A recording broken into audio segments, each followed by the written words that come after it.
वो जंग शुरू हो चुकी है जिसका इंतजार पूरी दुनिया को है। ये हर कोई जानना चाहता है कि आखिर क्या होगा जब इजराइल के डिफेंस फोर्स गाजा के अंदर प्रवेश करेगी। लेकिन गाजा में प्रवेश करते ही, गाजा में कदम रखते ही इजराइल की आर्मी पर गाज गिरी है। गाजा के बॉर्डर में घुसते वक्त हमास के खूंखार लड़ाकों से इजराइल डिफेंस फोर्स की पहली भिड़ंत का नतीजा सामने आ चुका है। गाजा के किसिफोम इलाके के पास इजराइल डिफेंस फोर्स ने छापेमारी की कोशिश की थी, लेकिन वहां अचानक इजराइल की आर्मी पर हमास के लड़ाकों ने अटैक कर दिया।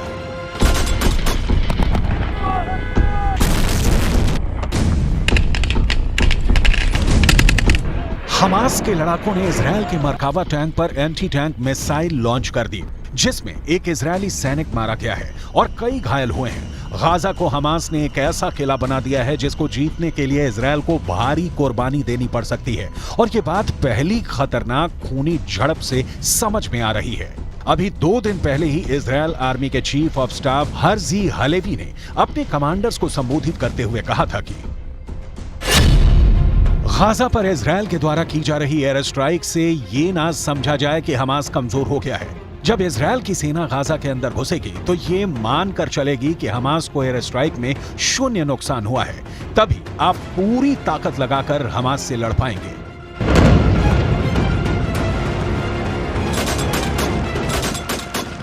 इजराइल के चीफ ऑफ आर्मी स्टाफ की ये बात सही होने में सिर्फ 2 दिन का वक्त लगा, और ये नजर आ गया कि अभी भी गाजा की जमीन पर हमास की पकड़ कितनी मजबूत है। गाजा के अंदर घने इलाकों की गलियों में कैसे खून खराबा होने वाला है, इसकी पूरी तस्वीर समझना जरूरी है। गाजा की गलियों में सीना ऐसी सजी हुई है, अगर इजराइल की सेना गाजा में घुसी तो उसका सामना गाजा के इन लड़ाकों से होगा।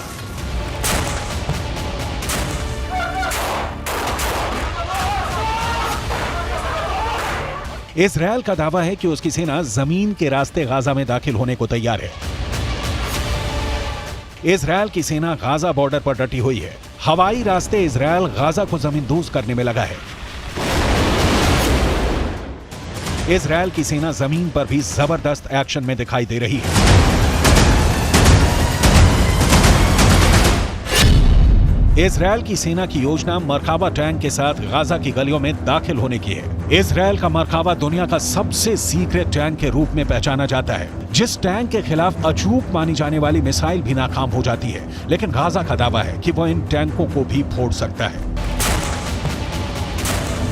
इजराइल की सेना जमीन के रास्ते गाजा में किसी भी वक्त दाखिल हो सकती है, लेकिन गाजा भी उनको मुंहतोड़ जवाब देने के लिए तैयार है। अब सवाल यह है कि गाजा में हमास इजराइल के सैनिकों का मुकाबला कैसे करेगा। इजराइल की सेना को रोकने के लिए हमास के पास और क्या है। गाजा को लेकर पूरी दुनिया इस वक्त सिर्फ 3 सवाल पूछ रही है।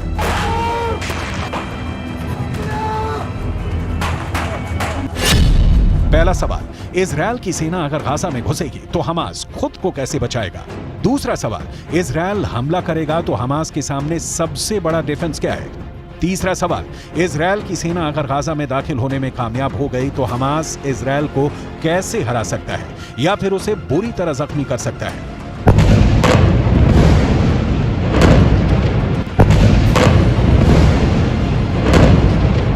हमास की इस तैयारी को देखिए। ये तैयारी गाजा में स्ट्रीट फाइट के लिए हो रही है। इजराइल की फौज जब गाजा के बीचों बीच पहुंचने की कोशिश करेगी तो उसके सामने इस तरह का चैलेंज होगा।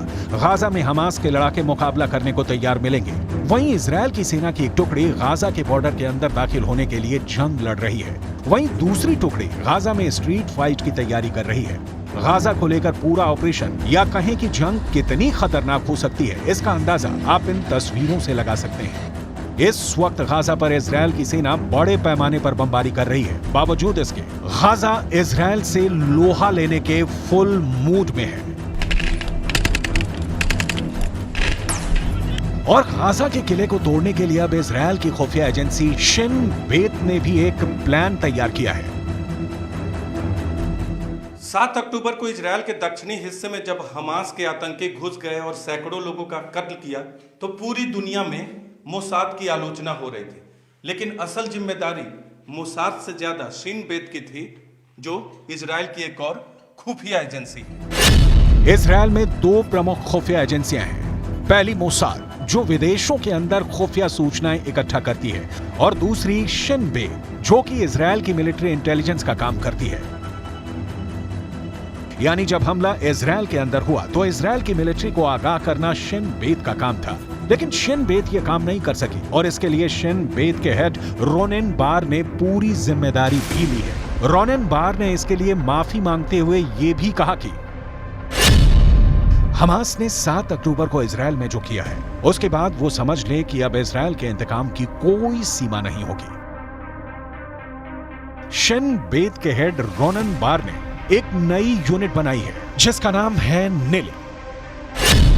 ये यूनिट विशेष रूप से हमास की आर्मी अल कस्साम की नुकबा कमांडो यूनिट को खत्म करने के लिए बनाई गई है।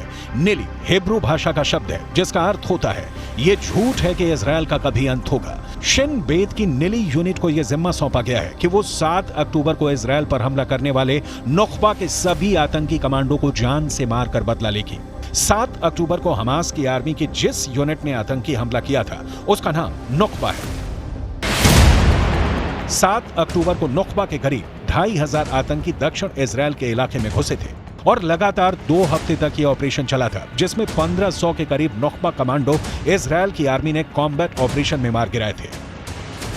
टाइम्स ऑफ इजरायल ने खबर छापी कि नुकबा का एक आतंकी कमांडो पिछले 16 दिनों से दक्षिणी इजरायल यानी जिस हिस्से में हम लोग हैं वहां छिपा हुआ है, और जब भी इस आतंकी कमांडो ने गाजा पट्टी में घुसने की कोशिश की तब इजरायल डिफेंस फोर्स ने इसे पकड़ लिया। हमास की आर्मी अल कस्साम के नुकबा पर इजरायलियों का सबसे ज्यादा गुस्सा फूट रहा है। इजरायल के अखबार टाइम्स ऑफ इजरायल ने यह खबर छापी है कि इजरायल की एयरफोर्स ने नुकबा के 2 कमांडो रविवार को एयर स्ट्राइक में मार डाले।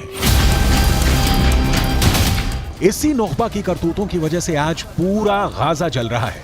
अगर हमास के इस खतरनाक यूनिट ने दरिंदगी नहीं दिखाई होती तो आज इजरायल और गाजा के बीच यह खतरनाक जंग नहीं चल रही होती।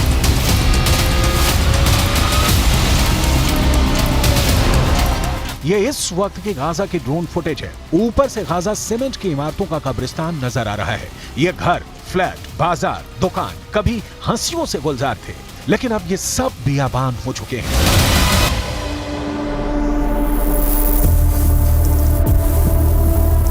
फिलिस्तीन के अखबारों की रिपोर्ट्स के मुताबिक अब तक इजरायल की एयरफोर्स 6000 इमारतों को जमींदोज कर चुकी है और इस तबाही में 14000 से ज्यादा फ्लैट्स तबाह हो चुके हैं। इजरायल की एयरफोर्स अब तक गाजा के 60 सरकारी भवनों को भी तबाह कर चुकी है। इजरायल की एयरफोर्स इसलिए भी इन ऊंचे टावर्स को निशाना बना रही है क्योंकि वो ये नहीं चाहती कि बाद में इन ऊंचे टावर्स का इस्तेमाल स्नाइपर्स कर सके।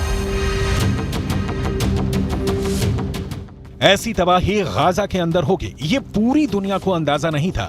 इजरायल के इंतकाम की कोई सीमा नहीं और गाजा के लोगों के दुख की भी इस वक्त कोई सीमा नहीं है। ये एक फिलिस्तीनी महिला है जिसने इस तबाही में अपना परिवार खो दिया है।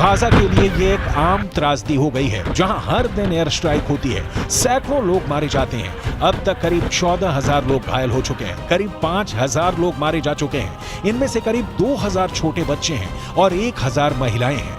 हमास और इजरायल की इस लड़ाई में आम लोग बुरी तरह से पिस रहे हैं।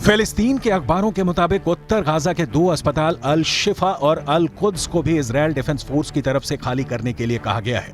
ऐसे में गाजा के अंदर चिकित्सा का काम लगातार प्रभावित हो रहा है और ये सारी तबाही क्यों मची हुई है? क्योंकि ये इजराइल के वो लोग हैं जिनके परिवार के सदस्यों को हमास ने बंधक बना रखा है।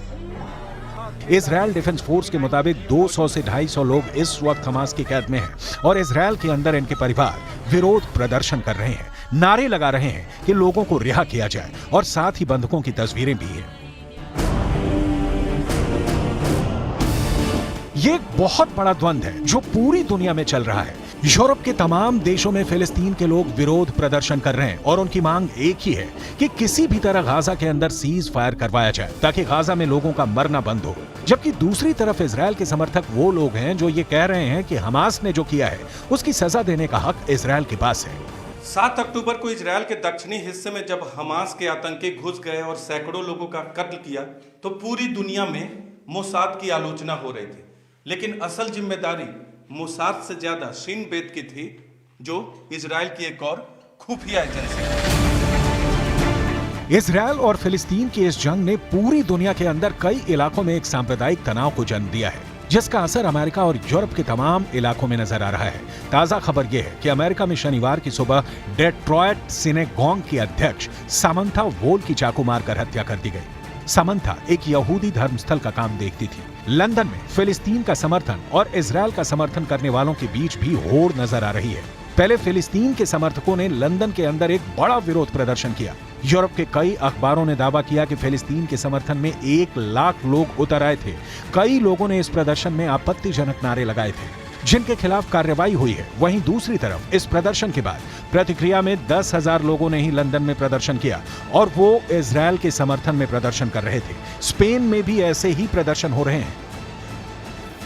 Esto se va a repetir cada ciertos años, se va repitiendo la misma historia. Si no buscamos una solución fija, que el Estado sionista respete las leyes internacionales, no va a haber una solución a corto plazo. Lo que está pasando ahora pasó hace 10 años y volverá a pasar de aquí a 10 años otra vez. Spain के Barcelona में एक बहुत बड़ा विरोध प्रदर्शन हुआ है। हजारों लोग फिलिस्तीन के झंडे लेकर बार्सिलोना में उतर गए। ये लोग फिलिस्तीन के समर्थन में नारे लगा रहे थे और तुरंत सीज फायर करने की मांग कर रहे थे। No servirá para nada porque los autores de las masacres y los autores y los cómplices de las masacres no estaban, ni el Estado de Israel, ni Estados Unidos, ni la Unión Europea en general. Todos los que estaban allá son títeres, no tienen ninguna autoridad, ni tienen ninguna voluntad ni pueden solucionarlo. युद्ध की विभीषिका इतनी बड़ी है कि रफा crossing के पास भी जब इजराइल के टैंक का एक फायर हुआ तो इजिप्ट में हड़कंप मच गया। बाद में इजिप्ट की फोर्स की तरफ से ये सफाई दी गई कि इजराइल ने मान लिया है कि ये फायर गलती से हुआ था। कुल मिलाकर अगर गाजा की तबाही को नहीं रोका गया तो जल्द ही पूरा वेस्ट एशिया और अरब खौलने लगेगा।